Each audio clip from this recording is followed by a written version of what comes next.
సరే మీటింగ్ పెడదాం అనుకున్నావు, అడ్డుకున్నది ఎవరు? కాంగ్రెస్ ప్రభుత్వం. ఏమైనా అనాలనుకుంటే వాళ్ళని అనాలా? కాబట్టి పవన్ కళ్యాణ్ గారైనా ఎవరైనా ఈ దేశంలో ఎక్కడైనా పోటీ చేయొచ్చు, మాకు అభ్యంతరం లేదు. పోటీ చేశారు కూడా కదా మీరు.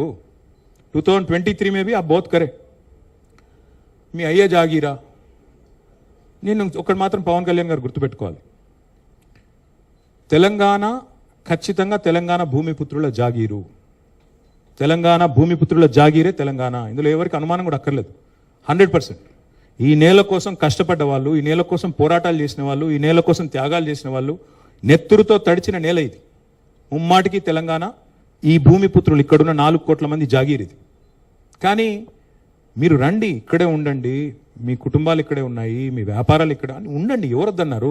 10-12 ఏళ్లలో ఎక్కడన్నా చిన్న సమస్య వచ్చిందండి? నేను అడుగుతా ఉన్నా.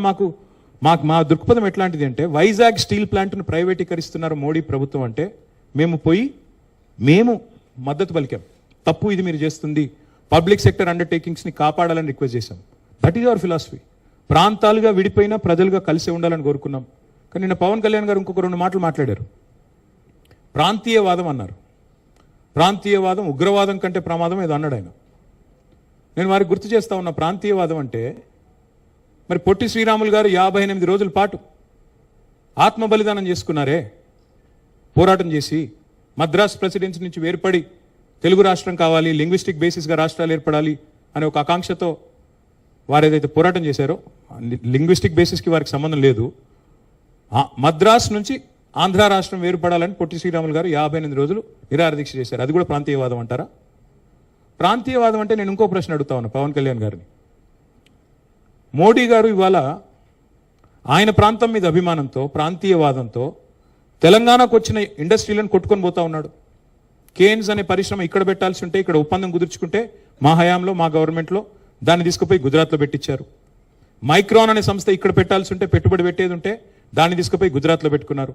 మరి జాతీయవాదం ముసుగులో చేస్తున్న ఈ ఆర్థిక ప్రాంతీయవాదం కరెక్టా? ఏది కరెక్టు? అంటే ప్రధానమంత్రి గారు గుజరాత్కే ప్రధానమంత్రిగా వ్యవహరించడం కరెక్టా? చెప్తారా దీనికి సమాధానం పవన్ కళ్యాణ్ గారు? కాబట్టి ప్రాంతీయవాదం. ఇంకో మాట, చాలా విచిత్రమైన మాట అన్నారు నిన్న ఆయన. ఇంకొన్ని రోజులైతే జనగణమన పాడరు. మాకు జనగణమన మాకు నేర్పించాల్సింది ఏం లేదు. దేశభక్తి గురించి మాకు పవన్ కళ్యాణ్ గారి దగ్గర పాఠాలు నేర్చుకోవాల్సిన అవసరం లేదు. ఈ నేల ఆనాడు నిజాం సర్కార్కు వ్యతిరేకంగా పోరాటం చేసిన నేల, కమ్యూనిస్టులు కదం దొక్కిన నేల ఇది. కాబట్టి మాకు పోరాటాలు కొత్త కాదు, మాకు యుద్ధాలు కొత్త కాదు, త్యాగాలు కొత్త కాదు. మాకు వాటి గురించి జాతీయ భావన ఉంది. ఇక్కడ దేశాన్ని గౌరవించే సంస్కృతి ఉంది. We contribute to the nation. We are less than 3% of India, but we contribute to 5% of India's GDP. So we don't need any kind of moral lectures or moral policing from వారు. ఆంధ్రప్రదేశ్ ఉప ముఖ్యమంత్రిగా వారిని గౌరవిస్తాం. వారిని ఆంధ్రప్రదేశ్ ఉప ముఖ్యమంత్రిగా డెఫినెట్గా గౌరవిస్తాం. ఒక కళాకారుడిగా, ఒక నటుడిగా అభిమానిస్తాం. ఒక సోదరుడిగా ఇంటికి వస్తే బిర్యానీ పెడతా, హైదరాబాదీ బిర్యానీ పెడతా. కానీ వచ్చి మా సెక్రటేరియట్లో కూర్చొని పెత్తనం చేస్తాము మా రాజకీయాల్లో. మరి ఇంకా మొన్ననే కదా వేరుపడ్డది, ఇంత కష్టపడి 60 ఏళ్ళు పోరాటం చేసి మొన్న వేరుపడ్డాం 2014లో. మొన్న చంద్రబాబు నాయుడు గారు రానే వచ్చే 2018లో. మళ్ళీ ఇప్పుడు మీరు కూడా వస్తారు 2023లో. That's all I'm saying. And last word I will like to say on this. Pavan Kalyan గారిది మధ్యన ఓజీ అని సినిమా వచ్చింది. I would like to remind my brother Pavan Kalyan, we have a Telangana OG KCR. ఇక్కడ మా కేసీఆర్ గారు ఉన్నారు, ఆయన చాలు మాకు.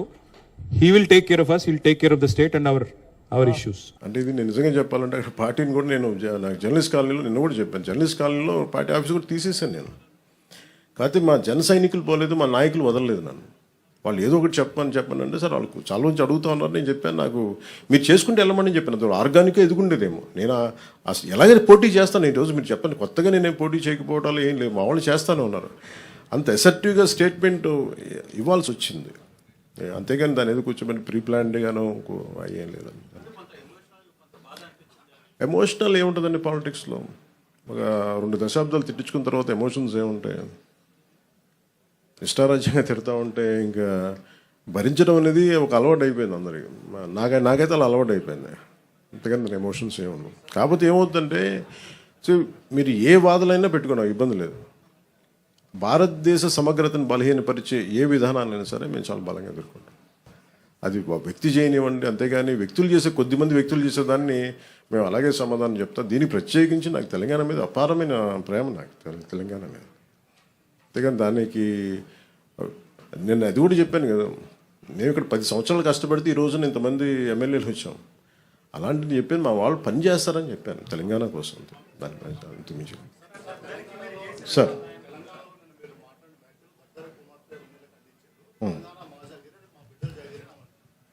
ఏదండి, అది ఎవరికి మాట్లాడాను? అది తెలంగాణ ప్రజలను ఉద్దేశించి కాదు కదా. తెలంగాణ 100% భూమిపుత్రులు జాగిరే కదా, దాన్ని ఎవడు కాదన్నారు. నేను అది కాదన్నా, నన్ను అడుగు పెట్టనివ్వనన్నారు. తెలంగాణ భారతదేశంలో అంతర్భాగం కదా. నువ్వు రాకూడదు, ఇక్కడ హాస్పిటల్ ఆపరేషన్ చేయించుకుంటూ ఒకళ్ళు మాట్లాడచ్చు, 10 మంది మాట్లాడచ్చు. కానీ గద్దర్ గారు ఎప్పుడు ఇలా మాట్లాడలేదు. మా అజయ్ కుమార్ గద్దర్ గారి శిష్యులే కదా. ఆయన ఉస్మానియాలో చదువుకున్న వ్యక్తే కదా, రాడికల్ మూమెంట్స్లో తిరిగిన వ్యక్తే కదా ఆయన.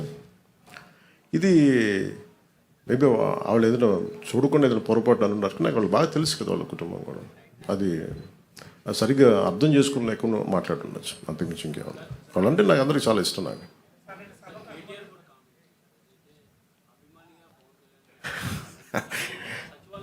కేటీఆర్ గారు నాకు చాలా మంచి బ్రదర్ కైండ్ రిలేషన్షిప్ మా ఇద్దరికి. అనేక సందర్భాల్లో కలిసాం. మా ఇద్దరికి చాలా పరస్పర ఇష్టాలు ఉన్నాయి. పాలసీల్లో ఒక మాట అటుంటుంది ఇటుంటుంది, కానీ ఆయన ఏమన్నారు నేను చూడలేదు. నాకు తెలిసి ఆయన తప్పుగా ఏం మాట్లాడుతుంటారు, నాకు తెలుసు అదే అనుకుంటా.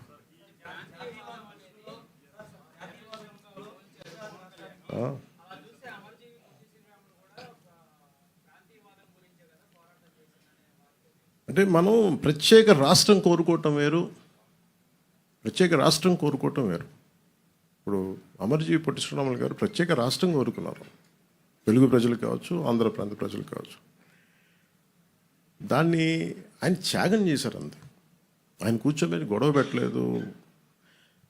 తెలుగు వాళ్ళందరికీ రాష్ట్రం కావాలని కోరుకోవటం వేరు, కానీ ఎక్కడ మిగతా వాళ్ళు రాకూడదు, అసలు అలాంటి దూషణ ఎక్కడ చేయలేదు. ఇది నేను అంటుంది ఏంటంటే, ఇట్స్ నాట్ అబౌట్ ఒక తెలంగాణ గురించో ఒక ఆంధ్ర గురించో కాదు. మీరు వెళ్ళే కొద్దీ విభజించుకుంటా వెళ్ళిపోతే, ఈ విభజన ఒక భూమికి మీరు సరిహద్దు వేయగలరు, కానీ మనసుల్లో వేసే ఈ విభజన, ఈ వేర్పాటు చాలా కనిపించు, చాలా లోతుకి వెళ్ళిపోతాయి. భవిష్యత్తులో మనం అద్భుతమైన అభివృద్ధి ఇవ్వలేకపోవచ్చు, కానీ కనీసం మన కనీస ధర్మం ద్వేషం ఇవ్వైతే ఇవ్వకూడదు కదా సమాజానికి. అంతకుమించి తప్ప అంటే ఆయన్ని కూడా నాకు తెలిసి ఆయన ఒక రైట్ పర్స్పెక్టివ్లో అని ఉంటారు, కానీ ఒకసారి నాకు పూర్తి నేను చెప్పింది చూస్తుంటే నాకు అలా ఉండేది కాదేమో. అది మేము ఎప్పుడన్నా కూర్చున్నప్పుడు సరదాగా మేము మాట్లాడుకుంటాం. దట్స్ నాట్ ఎట్ ఆల్ విషయం.